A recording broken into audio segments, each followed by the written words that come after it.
All right, we are back with another structural analysis video. Today we are going to be talking about tributary area. So I have a floor plan here, and we want to know what is going on, what beams are carrying what girders are carrying what, how are those loads being transferred, right? Generally, when we talk about beams and girders are very similar, but girders are just bigger beams that are taking on point loads from smaller beams, essentially.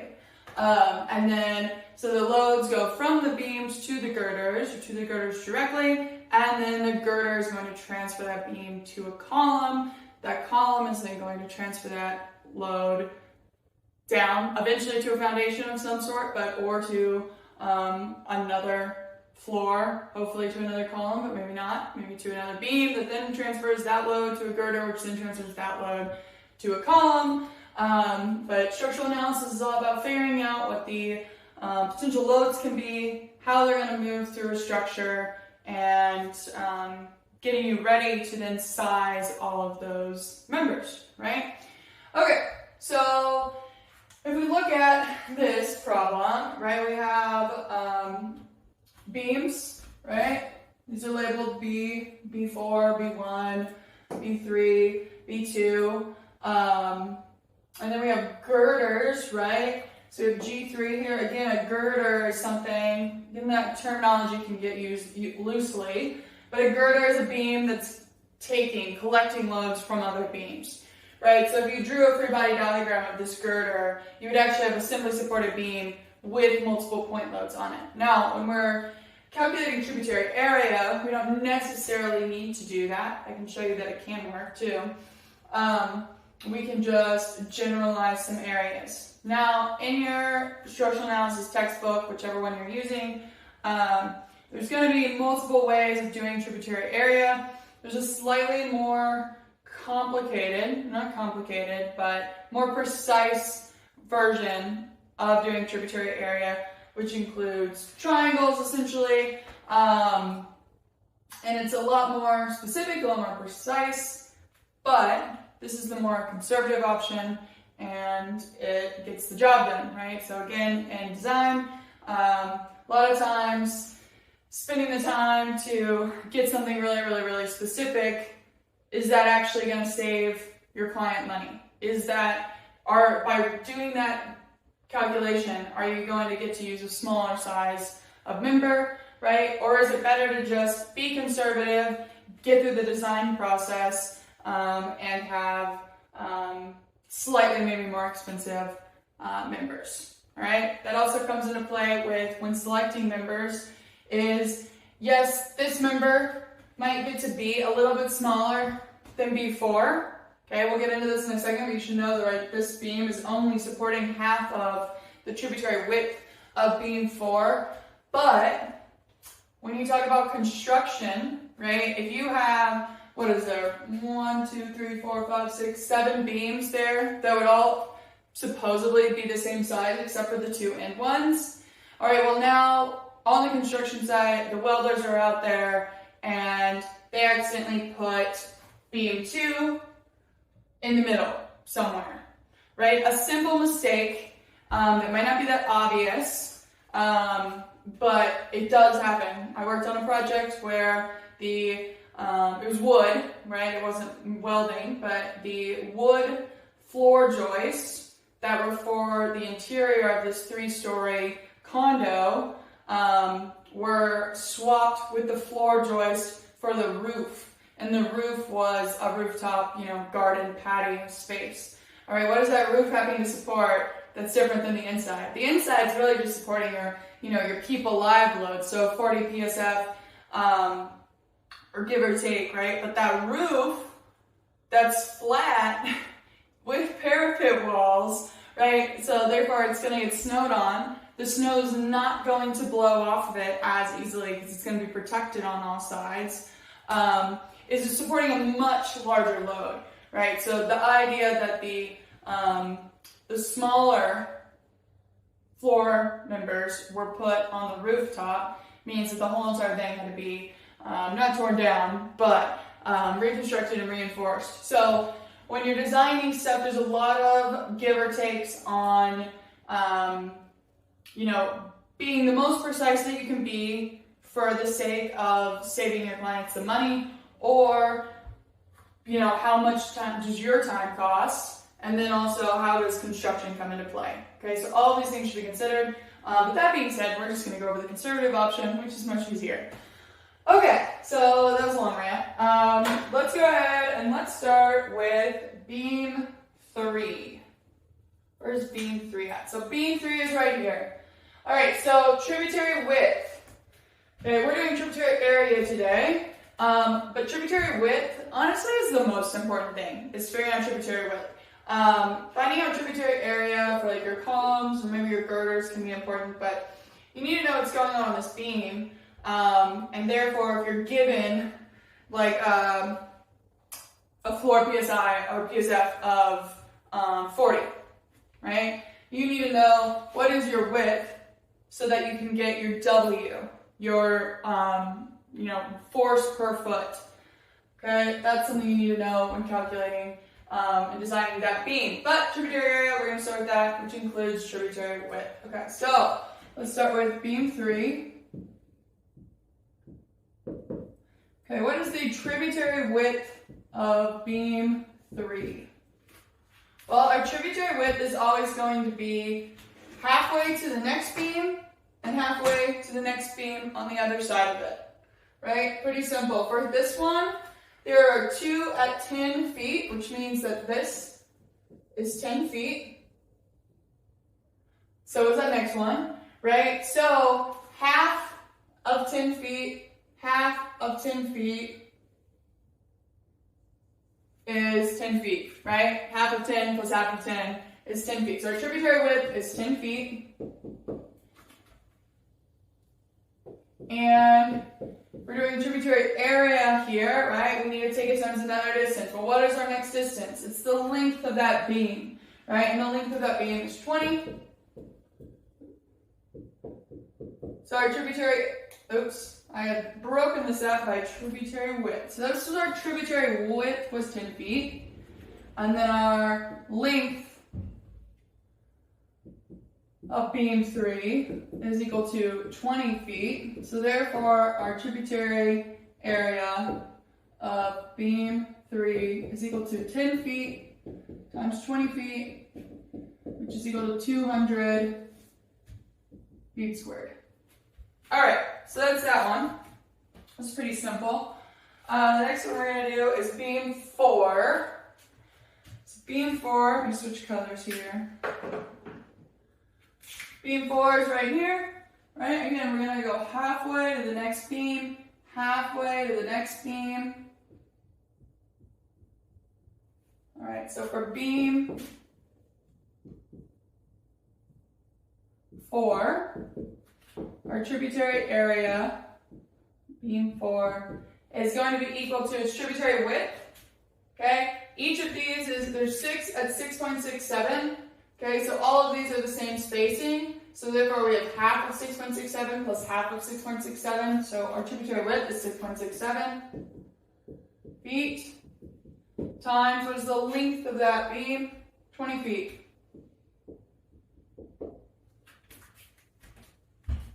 Grab my calculator.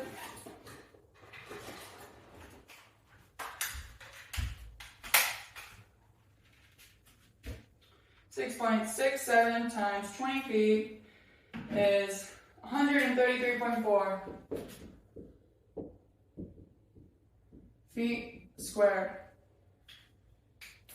All right, next one we're going to look at is G3.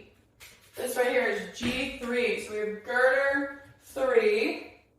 All right, so for girder 3, the first thing still stands for the beams, right? You look to the next one. So the next girder is G2, it's over here. So we're going to go halfway to that. All right, now when we get into this though, is this beam right here, it's carrying half of this load, right? And that is all getting distributed to these columns, not to this girder. So we're going to go halfway Same thing up here, right?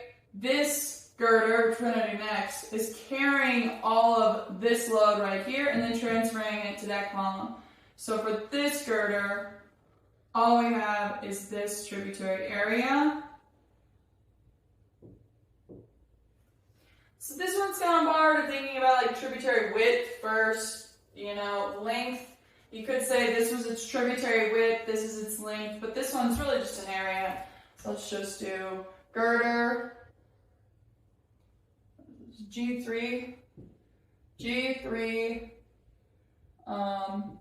have tributary area of G3 is equal to, well, what is this equal to? For our width down here, we're at half of 40, so we have 20 feet, times, what is this distance here? Well, we have 5 at 8 feet, which is equal to 40. So down here we have half of 8, and up here we have half of 8, which is 8. So this length right here is going to be 40 minus 8. Okay, so 32.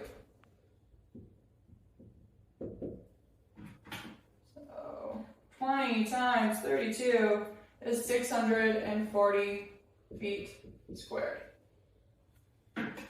All right, next one. Let's do G4. It's the one I was just talking about.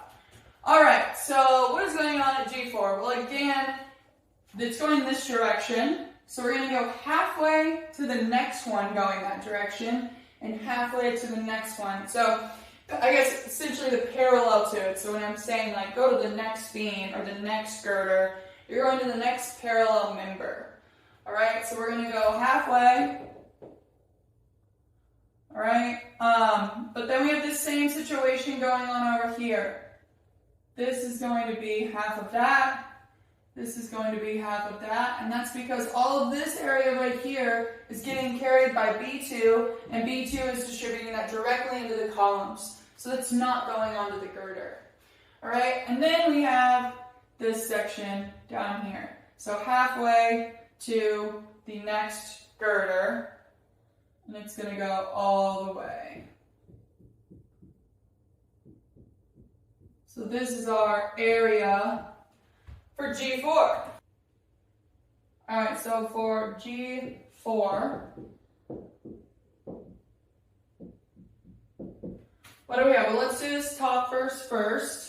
Okay, well, our width is 40 feet minus half of 6.7 minus half of 6.7, which is 40 minus 6.7. So it's going to be 33.33 feet times, well, what is this height? Well, this whole height is 20. Half of 20 is 10. So take that times 10 feet. Okay, and then we're going to add this bottom section here. Right? So we have our width is 40 feet times our height, which is half of 8 feet, so times 4. So what do we have here? We have 330.3 feet squared plus 160 feet squared, which is equal to 123 plus 160, 493.3 feet squared. Okay, so now we have our tributary area for G4. Okay, what else do we have? Let's do column 3. Column 3 is down here. Okay, so now again, we're going to go halfway to the next column. So I'm going to go right here. Okay, then we're going to come over here. We're going to go halfway to the next column. So we're going to go right here. And then we're going to go halfway to the next column, which is going to be right here in the middle.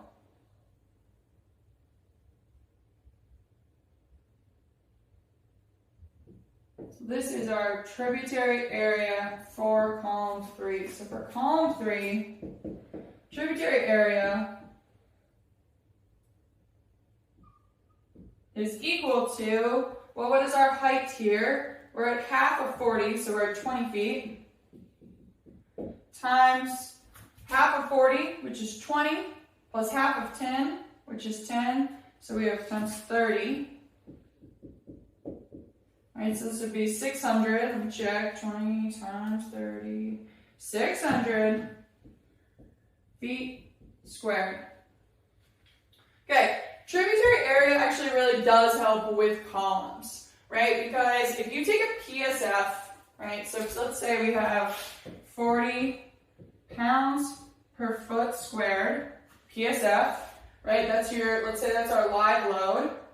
If we take it times the tributary area, which is in feet squared, so let's take this times 600 feet squared, we are left with a unit of pounds. Okay, that's helpful for columns. It's not really that helpful for a beam, right? A beam doesn't just have one point load sitting on the middle of it, right? It's a distributed load. So you really want to know what's going on in beams is a force per foot. So it's really going to be your, what we like to do is 40 pounds per foot squared times the tributary width, which has a unit of feet, which gives you a unit of pounds per foot. All right, so, but for columns, tributary area is actually helpful. Okay, well, let's erase that, because we don't really need that on there.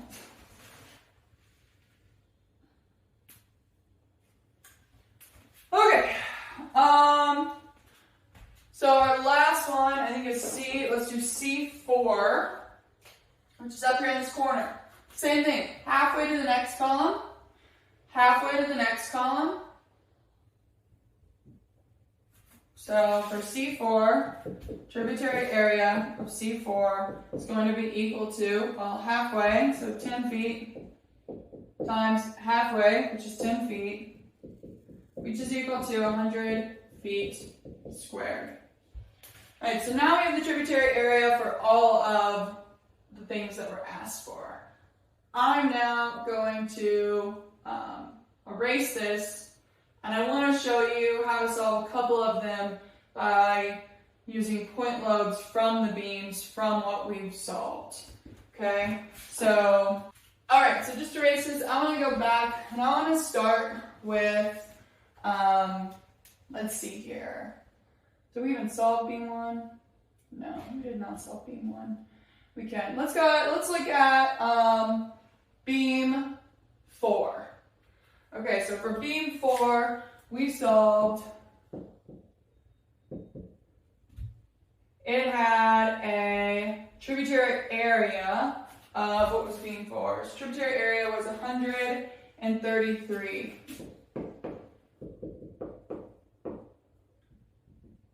feet squared. All right, but what is actually going on the beam? So let's say that we have 40 pounds per foot squared. Okay, so that beam actually has a tributary width equal to 6.67 feet. Okay, so its W on that beam is equal to 6.67 feet times 40 pounds per feet squared.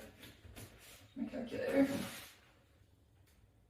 So 6.67 times 40 is equal to 266.8. Oh, why did I do that? I need to put that on the right unit. Pounds per, well, that foot's going to cancel out that foot, pounds per foot. Okay, so now if we look at that beam,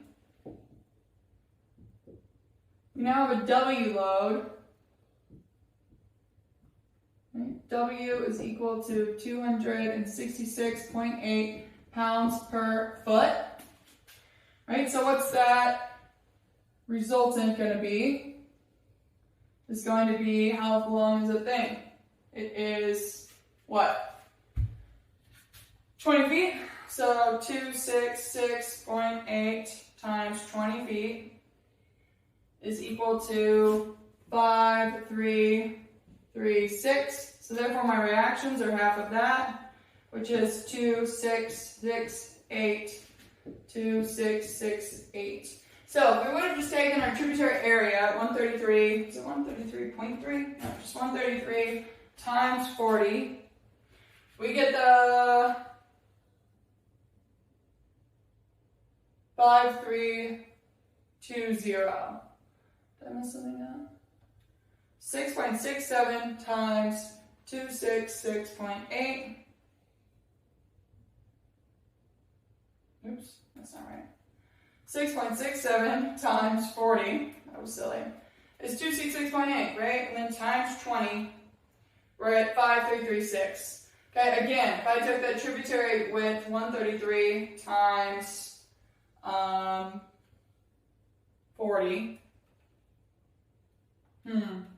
something seems off there. I feel like this is a rounding situation. Is my tributary width right? 6.67 times 20. Hey, this is 0.4. Okay, so now we take 133.4 times 40. We get 536, right? So if you take the pressure times the tributary area, you're going to get something in pounds, right? So if you get something in pounds, then that's going to be the resultant on your beam. And then you're going to have reactions on either side of that beam. Now, what are those reactions going to do?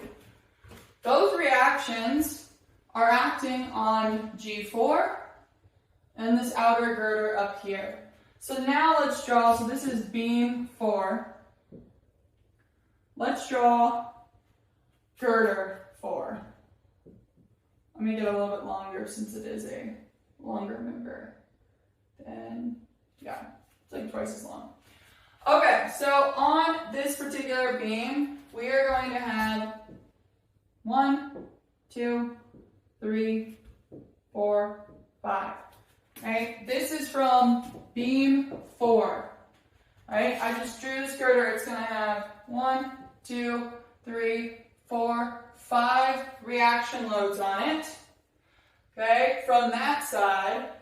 And then it's also going to have a distributed load, right? So all of these are the same, you would agree. All of these have the exact same tributary area, right? So all of these are going to be beam 4s, which means they're all going to be 2,668, 2,668, 2,668, 2,668, 2,668.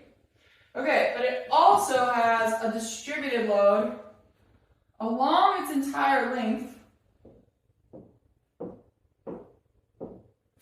from this, right? What is the tributary width of this? Well, the tributary width of this is 4 feet, right? It's half of 8.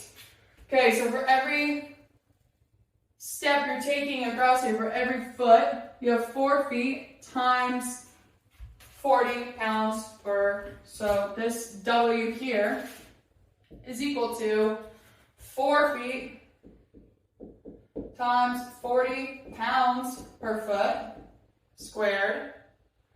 And this is going to give you what? 160 pounds per foot. I always have to check my math. 40 times 4. Yep, 160 pounds per foot.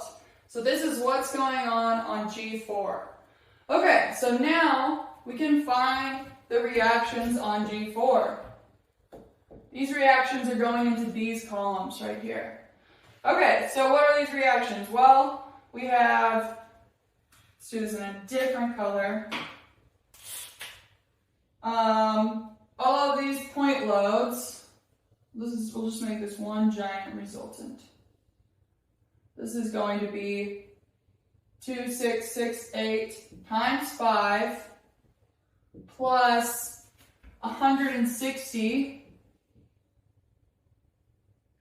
times, what's the length of this? Times 40. So what is that?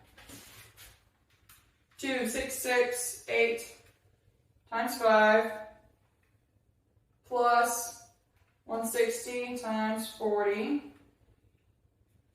This is 19740. Now if we divide that out by 2, Our reactions here are 9, 8, 7, 0.